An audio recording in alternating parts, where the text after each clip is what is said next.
అచ్చంపేటలో రాజకీయ సమీకరణాలు వేగంగా మారుతున్నాయి. గువ్వల బాలరాజు వెళ్లిపోయినంత మాత్రాన పార్టీకి ఎలాంటి నష్టం లేదని, క్షేత్రస్థాయి నుంచి బీఆర్ఎస్ పార్టీ బలమైన శక్తిగా ఉందని కార్యకర్తలు తేల్చి చెప్పారు.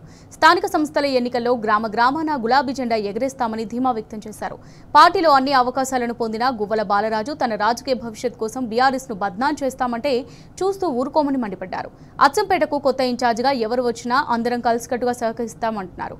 మరింత సమాచారాన్ని మా ప్రతినిధి శేఖరాచారి అందిస్తారు. అచ్చంపేటలో మాజీ ఎమ్మెల్యే గువ్వల బాలరాజు బీఆర్ఎస్ పార్టీని విడిచి వెళ్తున్నటువంటి తరుణంలో ఇక్కడ బీఆర్ఎస్ శ్రేణులంతా కూడా సమావేశమై తమ అభిప్రాయాలను చెప్తా ఉన్నారు. ప్రస్తుతం మనతో పాటు అచ్చంపేట నియోజకవర్గానికి సంబంధించినటువంటి చాలామంది కూడా బీఆర్ఎస్ నాయకులు గతంలో ప్రజాప్రతినిధులుగా ఉన్నారు, ఇప్పుడు పార్టీలో కొనసాగుతూ ఉన్నారు. వాళ్ళ అభిప్రాయం తెలుసుకునే ప్రయత్నం చేద్దాం. పెద్ద మనిషి, ఏ ఊరు మీది, నీదే పేరే, ఏం పేరు? అంటే ఇన్ని రోజులు నువ్వు బీఆర్ఎస్లో ఉన్నావు, ఇప్పుడు మీ నాయకుడు అని ఆయన వెంట తిరుగుతున్నటువంటి క్రమంలో ఆయన పార్టీని విడిచిపెట్టిపోయాడు. మరి నువ్వు దాని విషయం ఏం చెప్తావు? కడెంబుచ్చే నా పేరు ఐనోల్ గ్రామం అన్నది, అచ్చంపేట మండలం.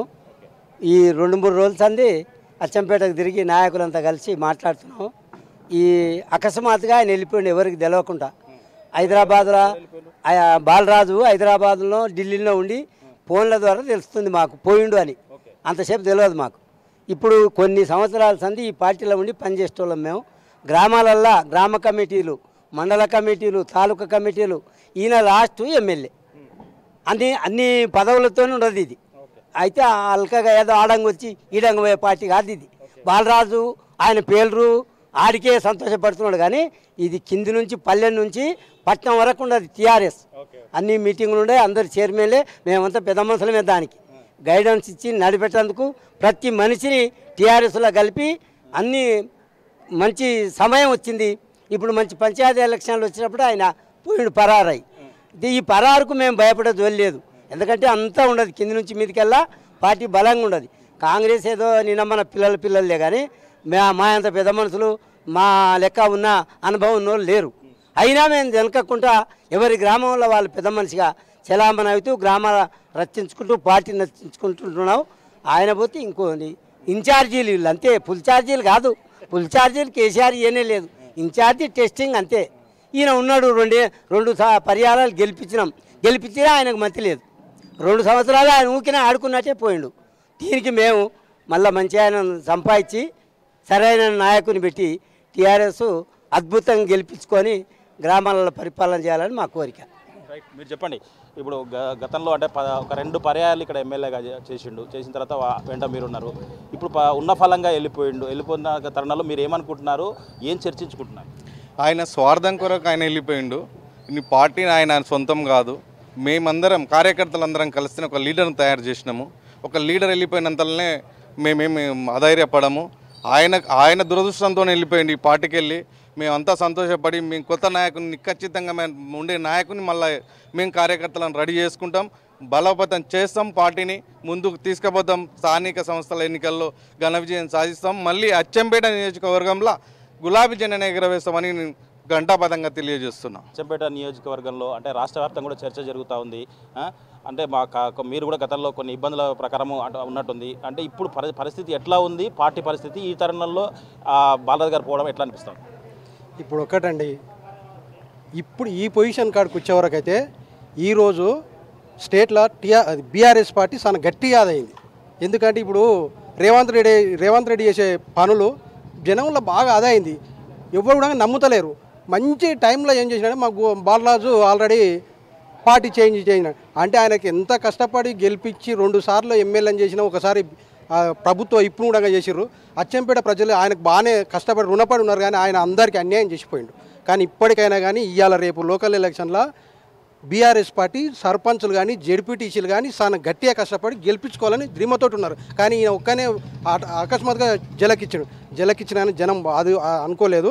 ఖచ్చితంగా ఈరోజు ఎట్లా వచ్చిర్రంటే అచ్చంపేటకు మండలానికి 5 మంది 10 మంది అంటే 5 మంది 10 మంది అంటే దాదాపు 300-400 మంది వచ్చిర్రు అనుకోకుండా, ఇన్ఫర్మేషన్ లేకుండానే. కానీ భయపడేది ఏం లేదు. ఇట్లోటి గోలబార్లాదులు ఎంతమంది అయినా సరే కేసీఆర్ ఉన్నంత వరకు అయితే గట్టిగా బీఆర్ఎస్ పార్టీ గట్టిగానే ఉంటుంది. మళ్ళీ రేపు స్టేట్లో ఏర్పడేది బీఆర్ఎస్ గవర్నమెంట్ అండి.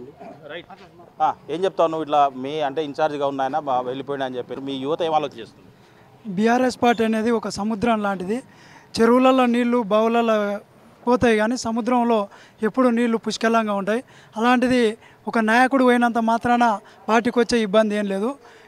కార్యకర్తలే నాయకులుగా ఎదిగేటువంటి అవకాశం గౌరవనీయులు కల్వకుంట్ల చంద్రశేఖరరావు గారు కల్పించారు. ఈ నాయకుడు పోయినంత మాత్రాన అన్ని పదవులు అనుభవించి 3 సార్లు పార్టీ నీకు అన్ని విధాలుగా అవకాశాలు ఇచ్చింది. ఓసారి ఎంపీ ఇచ్చింది, 2 సార్లు ఎమ్మెల్యే అయినావు, ఓసారి ఓడిపోయినావు, ప్రభుత్వ వైపు చేసినావు, అన్ని పదవులు అనుభవించి ఈరోజు పార్టీని బదనాం చేసి లేనిపోని అభాండాలు పార్టీ పైన మోపి పార్టీ బీజేపీలో విలీనమవుతుంది, లేనిపోను అపోవాలు నువ్వే సృష్టించుకొని పార్టీని బదనాం చేసి కార్యకర్తలు నీ కోసం కష్టపడి మొన్న ఎలక్షన్లో ఏజెంట్లతో సహా మేము కూర్చొని నీ కొరకు కష్టపడితే ఈరోజు స్థానిక సంస్థలో మాకు అవకాశాలు వచ్చే సందర్భంలో మమ్మల్ని నట్టేదనం ముంచి నువ్వు నీ రాజకీయ భవిష్యత్తు కోసం ఈరోజు పార్టీని బదనాం చేసి వెళ్ళిపోవడం పార్టీకి నువ్వు చేసిన ద్రోహంగా మేము బీఆర్ఎస్ పార్టీ యువకులుగా పేర్కొంటున్నాం. కాబట్టి మీరు ఒకసారి పునరాలోచన చేసుకొని ఇట్లా పార్టీలోకి మళ్ళీ వస్తే మంచిగా ఉంటుందని ఇట్లా ఈ సందర్భంగా మీకు తెలియజేస్తున్నాం. చూసినట్టయితే ఇక్కడ బీఆర్ఎస్ పార్టీ అచ్చంపేట నియోజకవర్గంగా రాష్ట్ర వ్యాప్తంగా కూడా క్షేత్రస్థాయిలో గ్రామీణ స్థాయిలో ఉంటుంది. ఈ గ్రామీణ స్థాయిలో నుంచి కూడా కార్యకర్తలు ఉంటారు, కార్యకర్తల నుంచి నాయకులుగా ఎదుగుతారు. నాయకులు ఎదిగిన తర్వాత ఇక్కడ వీళ్ళంతా తయారు చేస్తేనే ఎమ్మెల్యే కానీ ఇన్ఛార్జ్ కానీ తయారవుతారు. ఇన్ఛార్జ్ పోయినంత మాత్రాన కింది స్థాయికి వెళ్ళి కూడా క్యాడర్ కూడా ఎవరం కూడా పోయే ప్రసక్తే ఉండదు. మాకు ఊర్లలో మేము బరిగీసి కొట్లాడిన వాళ్ళం, అంటే ఎన్నికల్లో మేము మీరు అటు ఇటు పోయినా కానీ మేము పోటీపడి మీకోసం అన్ని త్యాగాలు చేశాం. మాకు చెప్పకుండా మీరు పార్టీ వీడినందుకు పెద్ద నష్టమేం లేదు, మీ స్వార్థ ప్రయోజనాల కోసం పోయారు కానీ మేము ఎట్టి పరిస్థితుల్లో పార్టీని విడిచిపెట్టలేదు. మా పార్టీ బీఆర్ఎస్ పార్టీ, మా నాయకుడు కేసీఆర్తోనే ఉంటామని చెప్పేసి రాబోయే స్థానిక సంస్థల ఎన్నికల్లో ఎట్టి పరిస్థితుల్లో గ్రామాన బీఆర్ఎస్ జెండాను ఎగరవేస్తామని చెప్పేసి కూడా అచ్చంపేటకు సంబంధించినటువంటి నాయకులు కార్యకర్తలు చెప్తున్నటువంటి పరిస్థితి కనిపిస్తూ ఉంది. వీడియో జర్నలిస్ట్ రామకృష్ణతో శేఖరాచారి, టీ న్యూస్, అచ్చంపేట నుంచి.